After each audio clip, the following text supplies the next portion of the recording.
আসসালামু আলাইকুম সম্মানিত ভাই বোনেরা।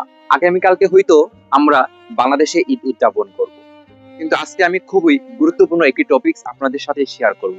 সেটা হচ্ছে, এই পৃথিবীতে প্রায় 800 কোটি মানুষ, এর মধ্যে অ্যারাউন্ড 200 কোটি মুসলিম দাবিদার। অথচ এই 200 কোটি মুসলিম 200 কোটি মুরগির চেয়েও নিচে নিকৃষ্ট। এর কারণ কি? এর কারণ হচ্ছে, সারা পৃথিবীকে কন্ট্রোল করছে খুনি ডোনাল্ড ট্রাম্প, খুনি নেতানিয়াহু, খুনি নরেন্দ্র মোদী। আর আমরা মুসলিমরা বিশ্ব রাজনীতির মধ্যে অ্যাবসেন্ট। আমরা হই অরাজনৈতিক গণ্ডির মধ্যে আবদ্ধ, না হই একক গোষ্ঠীবাদী স্বৈর রাজনীতির মধ্যে আবদ্ধ। আমরা বদর ও সিদ্দিন কারবার ভুলে গিয়ে আমরা একক ধর্মের নামে অধর্ম, উগ্রবাদী, জঙ্গিবাদী স্বৈর রাজনীতির দালালি করছি, না হই একক বস্তুবাদী, জাতীয়তাবাদী স্বৈর রাজনীতির পক্ষে কাজ করছি।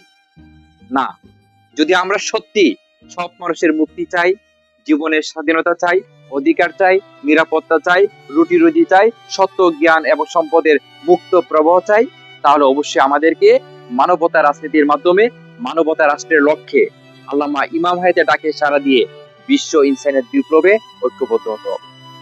অবরুদ্ধ সত্য, পরাজিত জীবন, নিপীড়িত মানবতার মুক্তি ও বিজয়ের লক্ষ্যে পালিত হোক সকল ঈদ। সবাইকে ঈদের শুভেচ্ছা এবং মোবারকবাদ।